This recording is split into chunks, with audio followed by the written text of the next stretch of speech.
Mamuka sei? Ndamuka sei? Ndamuka. Ndimai mucheka dzose?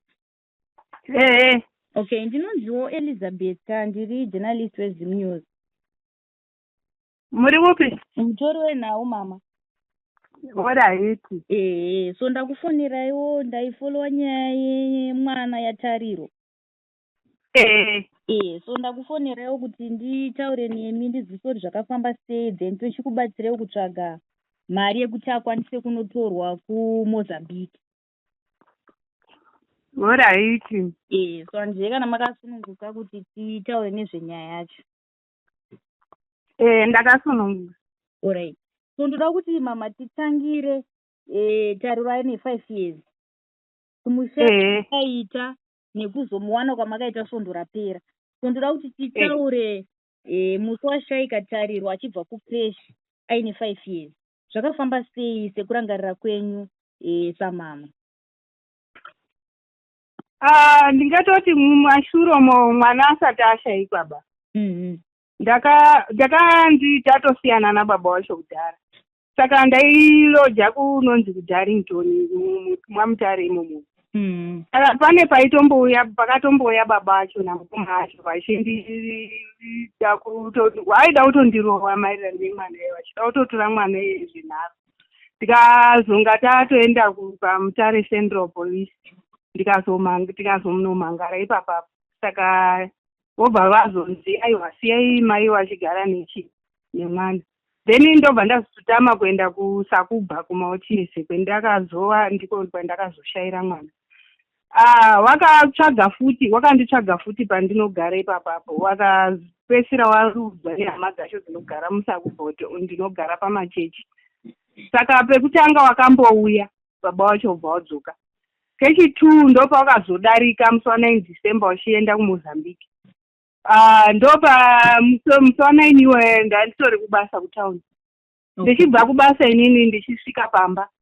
Uchitobvunza kuti mumwe mwana aripi. Vamwe vana vacho vamwe vakuru vacho vachibva vatonditi mwana hapana. Ndikati muri kuti hapana sei? Ndasiya mwana ari panapa. Tikanzi hapana kubva kuma10 hatina kumbozoona kuti tariro afamba sei. Ndikati seiko sei pane munhu asvika panapa here. Saka wani munhu ndiye akazoti baba vacho vapfuura nepanapa wachiti vari kuenda kuMozambique. Saka ndobva ndatomhanyisa ripoti kumapurisa kuChisamba Police kuti tasaiwa mwana.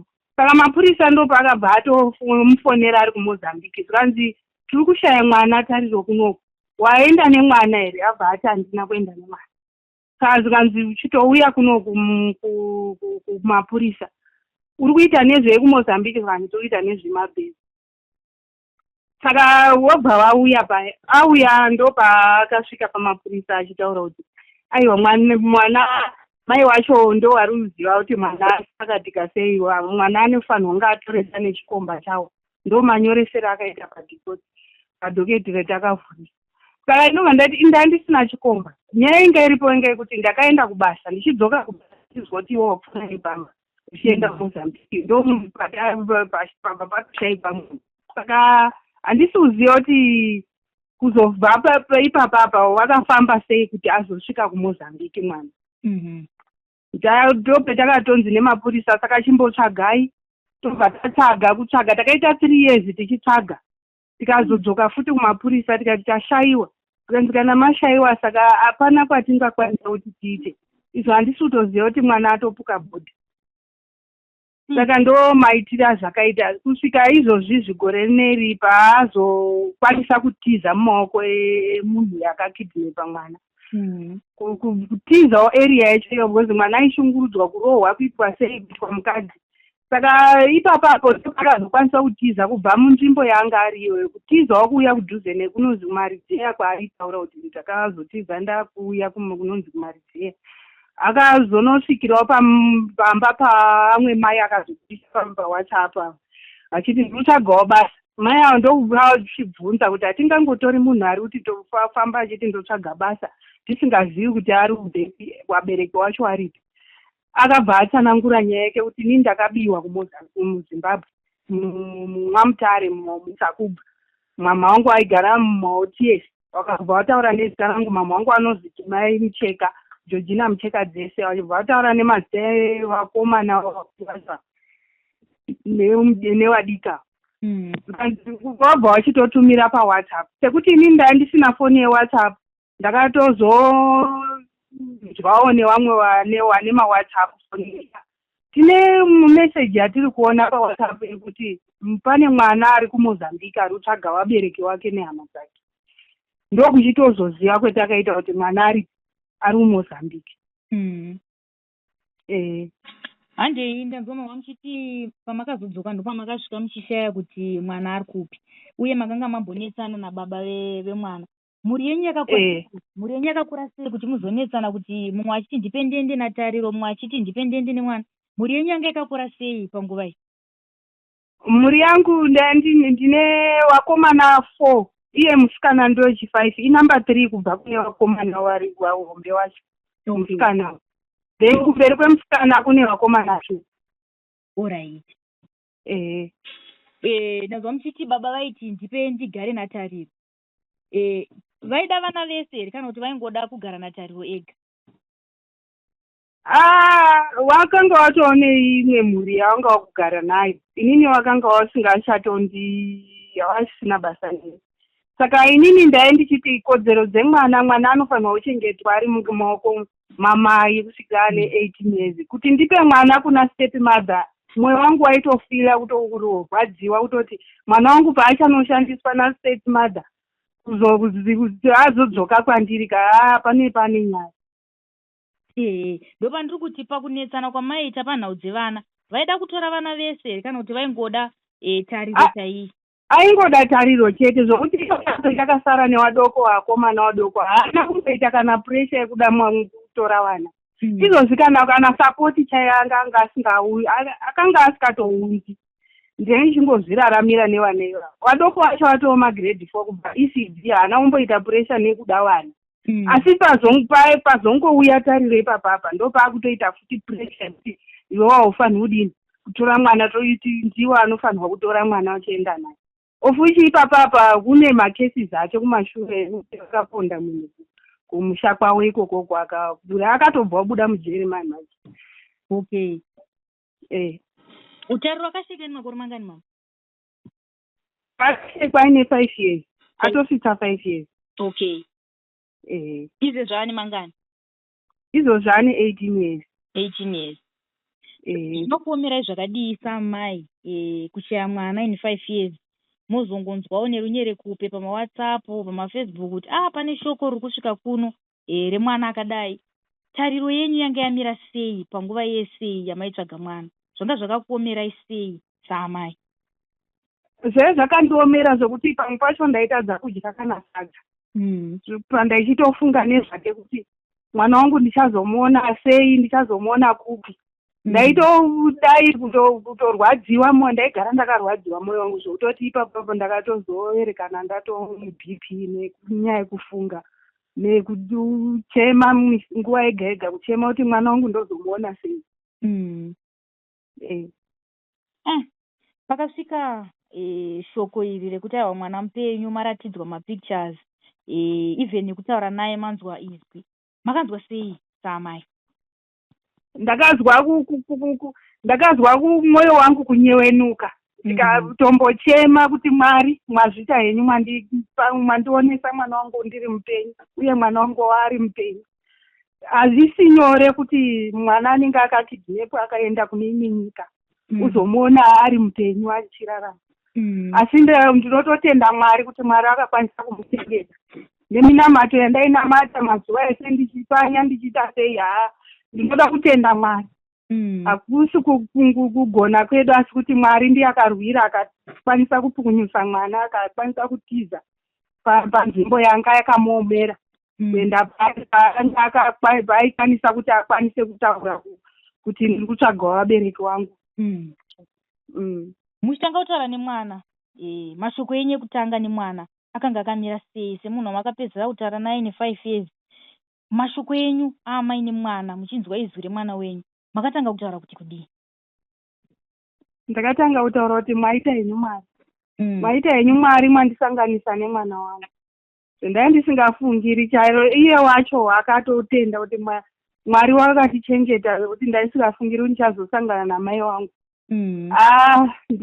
Ndakatozwa kubatikana kukudzimbikana mukati memwoyo kuti Mwari, ndandisiro zvatinonamata izvi Mwari, mhinduro inononoka asi inouya. Saka ndakanzwa kubatikana nemufaro kuti Mwari mwazvita izvi. Haisi nyore kuona mwana makore ese akawanda ese aya tisingachafungira kuti tichazosanganiswa. Zvakaoma. Handei mama, muchitsanangura ndambonzwa muchitsanangura muchiti mwana akatozondibudira pachena kana kuti akatozondiudza magariro aiita kuti aibatwa senhapwa. Muchikurirwa muchidimbu nemwana, anoti akafamba sei kuti azosvika kuMozambique semaziro ake, uye kuzosvika aitwa nhapwa zvaifamba sei panguva yaaigara kuMozambique kwemakore aya? Iye akatsanangura achiti akabva muno Mwamutare kwanzi akakwira bhazi akaenda kusvika muChipinge. Hanzi vameno pavakanorara muChipinge imomo hamandizivi. Chipinge ndo inova nzvimbo inobva watete wacho akazomhanya kuenda kubhodha. Saka handizivi kuti wakazonorara papi. Ndo matsananguriro akuita mwana. Kuzobva muChipinge hanzi wakakwira malift anoenda kubhodha kwacho ikoko. Asvika pabhodha hanzi wakaita zvekuchekerera nemumashango kusvika wasvika panzvimbo yawakasvika.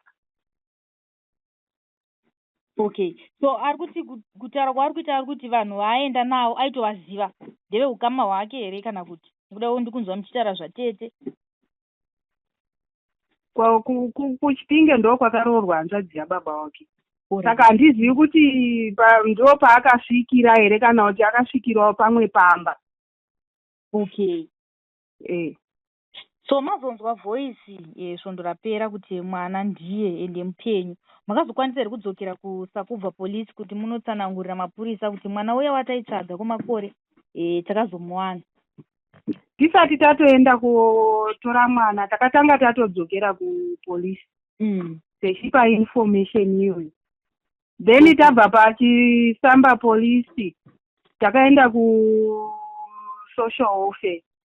Tabva paSocial Welfare tobva tazotorwa nemapurisa epamurawa. Saka inini pese apa paChisamba polisi takaenda tina baba wacho neni namukoma wacho. Next day musi weThursday ndo musi wandakatozoenda ndenda ndega kumurawa polisi nekuSocial Welfare. Apa baba wacho anga kuti handichadi zvemapurisa zvinotenderera, ndaakutomhanya kotora watete waChipinge tobva tatoenda kotora mwana. Ndaisingazivi tsika dzacho, ndisingazivi apa ndaisina kana mari, ndisina pana pekutangira. Saka ipapapo ndichiri mubhizi ndichire kuti ndiri kubvunzurudzwa nemapurisa kuti ndionekwe kuti ndibatsirike netransport ndiperekedzwe nemapurisa. Takazonga togamuchira foni yekutoti baba wacho natete wacho watoenda watokuChipinge kudhara tichiri kuno kwaMutare. Takazosimuka kuno kwaMutare zvekuma1 tichisvika muChipinge kuma3 mwana watete wangu ari kuHarare ndiye akazofona achiti mainini ipai foni mapurisa amwina muataurire kuti baba wacho atawa kubhodha kune mwana nehanzvadzi yake waakuda kutopiwa mwana. Saka mapurisa ndo pavakabva vafonera munhu anga aine mwana wekuti aiwa musatanga mape munhu mwana tisati tasvika isusu mapurisa. Ndo mafambiro atakaita. Saka izvezvi mwana achiri kuMozambique? Mwana ave muno Mwamutare. Akasvika? Takamutora nemapurisa kubva kubhodha kwanga ari wamumaoko memapurisa ari muno Mwamutare. Okay, akasvika rini mwana? Mwana akasvika Thursday manheru. Takasvika naye Thursday manheru, then Friday ndo paakanzi inini hamukwanisi kutoenda naye mwana wetu, chada kutombonyatsobvunzurudza nemukanzera kuitira kuti pfungwa dzake dzigadzikane. Okay, saka muri kurarama sei mama? Ndazwa muchiti iko zvino mune vana vari kuenda kuchikoro, upenyu hunonyanya kusokumirirai zvakanaka. Muri kurarama sei? Ini ndinorarama nemapiseki. Wana wangu ndakatowaisa kunonzi Tine Wimbo organization inonzi Tine Wimbo. inoita zvekubatsira vana kudzidzisa. Kwendiri kwavari kubhadharirwa mari neorganization iyoyo. Okay. Saka munongoita zvemapiecework chete? Zvemapiecework sekuti apa handina hangu basa randinaro izvozvi. Ndekutengesawo, ndikaonawo zvinotengeseka ndo pandoonawo itawo zvekutengesawo musika. Zvamungade kubatsirwa nazvo mama nemhuri yeZimbabwe, totenda Mwari kuti mwana akasvika zvakanaka. Zvamungadeko zvino kuti dai mhuri yeZimbabwe yandibatsirawo nezvizvi ndinokwanisa kuchengeta mhuri yangu iri pamwe chete, ndichikwanisa zvakare kutarisa tariro, asazoshaike zvakare nemushaikiro wakaita. Zvamungade kuti mhuri yeZimbabwe ikuitirei takatarisana nedambudziko rakakuwira iri, chii mama? Ndaitokumbira mhuri yeZimbabwe kuti ingandibatsirawo nepekuti ndigare pari safe, pekuti ipapa ndiri kugarawo pamba pemunhu ndichichengetawo.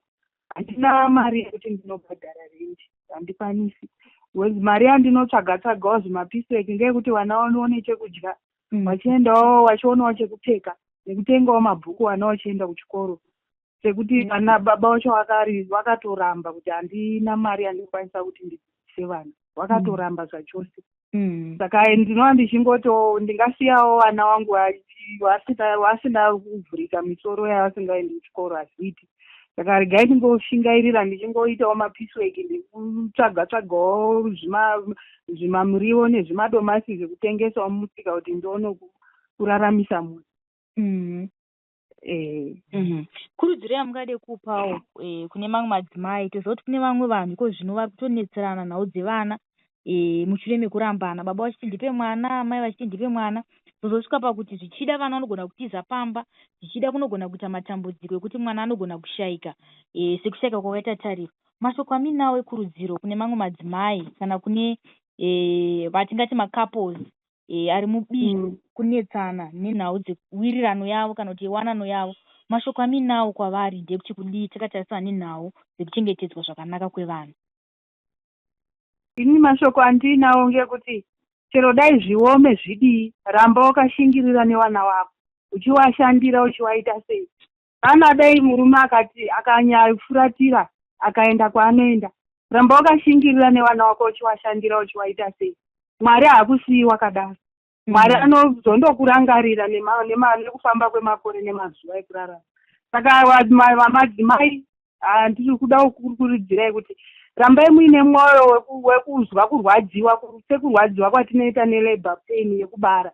Saka ngatirambe takandodaro, takandoshingirira kuchengetedza vana vedu, mhuri dzedu, kuti dzizoivawo netestimony yekuti aiwa mama apa wainetseka asi wakashingirira kuti tisvike patiri yenhasi.